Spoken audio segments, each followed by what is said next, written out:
Hey folks, how's it going? Chris here from Mod Extra Games and Collectibles, back again today with some more Thoughts from the Sofa. Collector Thoughts from the Sofa, the new version of Collector's Thoughts and Woes, because I've made an active decision to make sure that I'm not a toxic neckhead with my YouTube output, and therefore I've changed the title in order to inform the tone of how I'm going to approach these vids. Although, don't get me wrong, if I've got a bit of a criticism to share, I will be sharing it.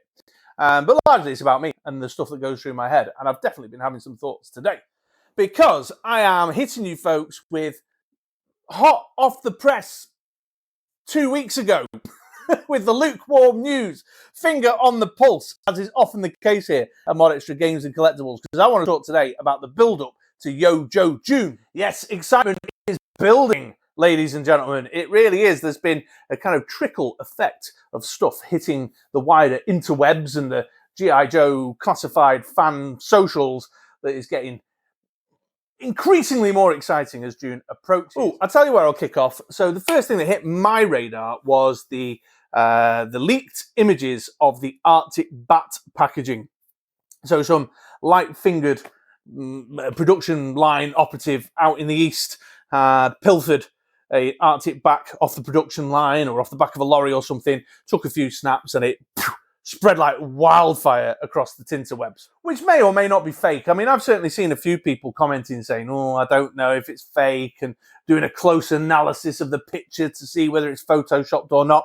I'm choosing to believe that it is a legitimate product for a couple of reasons. Firstly, we've had leaks of this nature before that have proven accurate. They've been correct. They've been, spot on. The little the resin molds that were found in the bins out the back of a factory, and previous packaging, early photos from the production line have all been accurate. So I've got no reason to believe that this is any different. In fact, it's probably the same source leaking the vast majority of this. We also had the eagle-eyed fans who clocked the Arctic bats in the background of some snow job promo photos, although I think they do look somewhat different to the ones to the one that's depicted on the Arctic bat packaging. But I've not been and had a close inspection of my own, so I'll take the word of the random person whose Facebook post I saw on the subject. And with Yo-Jo June just around the corner, and with Snowjob announced and released and imminent for arrival, I say imminent, like November or whatever, which I suspect is a seasonal decision, bring Snowjob out when the snow comes. And I really hope so, because the pictures of this thing are shit hot. They look awesome. I'm really impressed. I mean, it's just yet another example, more evidence of the G.I. Joe Classified series folks just really taking a lot more care and attention and putting a bit more thought into something as simple as repaints and reissues of different personas of the same character. Admittedly, arguably, G.I. Joe Classified have got it a little bit easier when it comes to repaints and reissues of other character personas, because, the nature of uniform, the uniformality, military uniforms, does lend itself to that a little bit easier. But I just feel like even the Python Patrol and the Tiger Force stuff, there's a bit of effort, a bit of thought going into it. I mean, Outback just is something else. It's a whole different figure. The head sculpts, the Tiger t-shirt, the colour combinations, just really spot on. Same again with Bazooka. I mean, I know essentially at its core it's the same figure, but the repaint does give you a whole other look and feel, a proper other look and feel. And I barely ever notice when the trousers or the shirts are reused from other figures, because the paint applications, the additional little touches like webbing and name tags and all that kind of stuff that they add to it, just really knocks it out the park. And the Arctic Bat is just another great example of just really thinking about adding value and making a second purchase of the same character something to seriously consider, which is something I don't do. It's very rare for me to buy two of the same character. In fact, G.I. Joe Classified is arguably the first line I've ever really done it in. No, that's a lie. I've definitely got other Wolverines.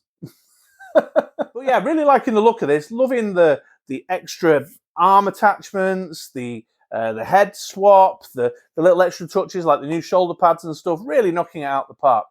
And getting back on track, Entertainment Earth have popped a couple of cryptic pre-order messages on their on their homepage, on their catalogue, implying that there's 2 new G.I. Joe classified figures coming down the pipeline in June, which really adds up to the Yojo June celebratory stuff, and has also led to speculation that one of the 2 dates, which is either the 14th of June or the 21st of June, or was it the 13th? Anyway, there or thereabouts. I'll put the picture up in my little display box here.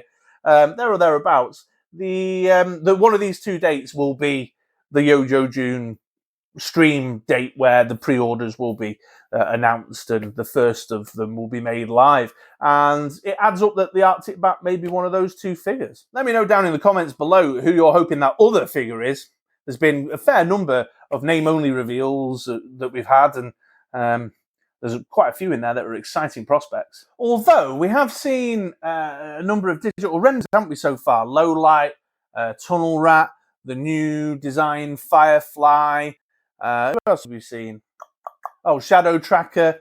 So perhaps those 2 on Entertainment Earth are one of them pair, or both of them pair, and the Arctic Bat's further down the line. Well, anyway, time will tell. But the fact that those 2 pre-orders are dated at the 14th and the 21st, if I'm correct, then that implies that that's when the stream's going to take place. And to top it all off, we've been getting these cryptic Haslab-related messages following up on the Hiss tank, written by General Hawk himself, implying that they need a tactical, strategic countermeasure to the Hiss tank, and that the meeting at Haslab offices has produced some positive results, and blah, blah, blah, blah, blah. And then there was a file with the number 24 on it. And again, I'll put it in my little display window thing of a doodad for you here, rotating around or something, and so that you can see what I'm talking about if you're not aware of it. But yeah, these like little cryptic social media messages indicating very heavily that there is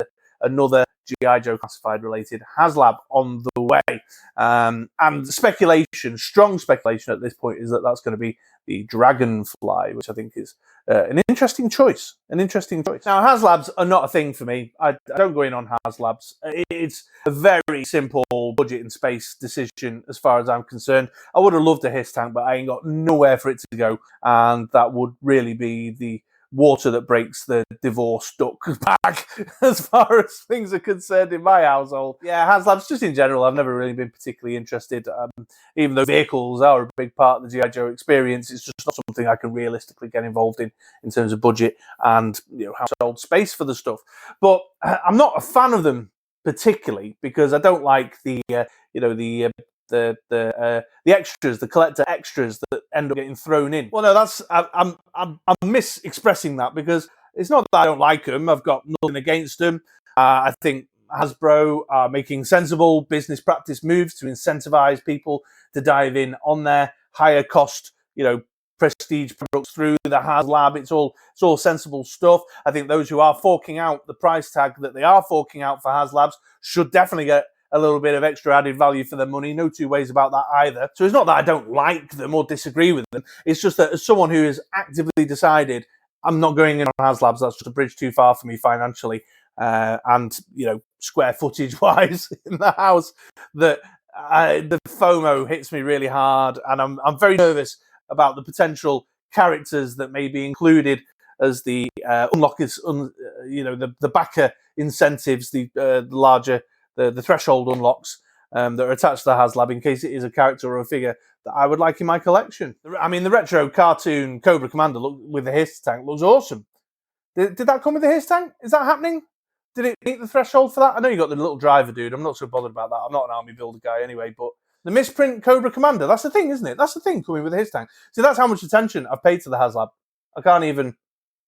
I just remember feeling really jealous about the retro-looking Cobra Commander. That's like I remember the emotions. I remember the way it made me feel, not the facts. So someone let me know in the comments down below. When I'm finished recording this, I'll go and have a look on the computer and be like, I should have done my research before opening my mouth on a hot night. But hey, that's part of the fun of it, I suppose, isn't it? So anyway, getting back on track, it seems highly likely that there's going to be a tease or a tee-up towards a G.I. Joe classified Haslab project, with, as I say, speculation being that the most likely candidate is going to be the Dragonfly, which is awesome. It's super cool. I mean, if they have something to show a little peek at, folks will, do the nut. They'll just pop the load because I know the vehicles are a very popular prospect with the 6-inch line. It's just not for me, but it fills me with a sense of nervousness and a little bit of FOMO sadness because I just ain't ever going to go in on it. And I've got my fingers crossed that the figures or the unlock incentives are attractive enough that the folks who are forking out get something for their money, but not so much that a collector like me will feel really sad and disappointed or pressured, the pressure to try and get in on it, and drop money I haven't got on a product that I really can't accommodate. So, but as far as Yojo June speculation goes, then yeah, they're obviously teeing up some sort of Haslab message in there for sure. There's some other name-only reveals actually, and some digital renders. Now that I think about it, we've got the 2 Jetpacky Joe guys, the Telly Viper. We saw that. I'm gonna have to go back and rewatch my own video, and maybe you should too. It'd be good to see some in-hand stuff or some digital renders of some name-only reveals. I'm really eager for Chuckles. Ripper, definitely want some more Dreadnought action. General Hawk, I'd love a General Hawk with a big furry collar and a proper good old-fashioned helmet, a good pattern helmet on him. Oh yeah, that'd be great to see something like that. I know they've mentioned the Snow Serpent too, and Big Boa. So yeah, there could be some interesting surprises coming up. The thing is, right, we've seen 2 pre-order figures posted cryptically for Entertainment Earth, but let's call it out for what it is. G.I. Joe Classified streams, they pack them and stack them. They are again, I can't blow any more smoke up their asses, but they do pack them and stack them with, here's some name-only reveals, and now here's some digital vendors, and now here's some in-hand reveals, and you can pre-order some of this stuff already, and, it's got good energy, and they definitely deliver on quantity and quality in terms of the G.I. Joe Classified streams, even down to the digital render shots and the diorama photography that they show. It's so much better than you see from Marvel Legends and Black Series. God, Black Series is such a snooze fest. Their streams, I haven't paid much attention to them for literally years now. So yeah, that's it really. That's all. I was just thinking about Yojo June and getting excited. I'm feeling G.I. Joe Classified is back in the air. I felt like for a little while it had fallen into the recesses, and now it's here. And it's like, woo, we're here, which is good because it ties up with the Yojo June stuff. But as always, at the end of the video, I ask myself the question: what is it I'm actually trying to say? What's the point of this video? And I suppose the point of this video is to say the build-up's working. I'm getting excited. Well done, G.I. Joe Classified Series team at Hasbro. You are succeeding because I'm starting to feel some energy. There's some chatter going on in the Discord groups that I belong to. There's social media posts, the speculation. There's some stock dropping over here. I'm not going to talk about that because I promised the folks over on Discord I was going to stop rubbing it in. But we've got stuff in hand as well, so there's an energy about it. And if they can just make the pace of that a bit more consistent, stream, pre-order, a more spread out, consistent receipt of figures, that would just finish it off. You know what I mean? That'd be the final little cherry on top of what is already a pretty tasty cake. So is that what I'm saying? Yeah, that's what I'm saying. With a little bit of small print and caveat that Haslabs, please, please, please, G.I. Joe Classified Series team, Lenny, I beg you, just strike the right balance between giving those who are dropping loads of cash, paying hundreds for a Haslab, that it's good value for them, but it's not so exclusive that those of us who just couldn't even entertain the thought of going in on a Haslab aren't going to be left feeling really sad and crying to sleep at night because we haven't got an awesome figure. Holy shit, if General Hawks or Chuckles is Haslab exclusive, the disappointment, man. The disappointment. You can't grasp how disappointed I would be. Right, so there we go. I'm done. I need to figure out how to finish these videos proper, don't I? Have a look. Thanks for watching. Pleasure to have you here with me, as always. Open invitation to share your thoughts or comments about the build-up to Yojo June and all the stuff that's been going on with G.I. Joe Classified down below. Let's have a bit of a chat. And, yeah, just, keep it real, folks. And remember, knowing is half the battle.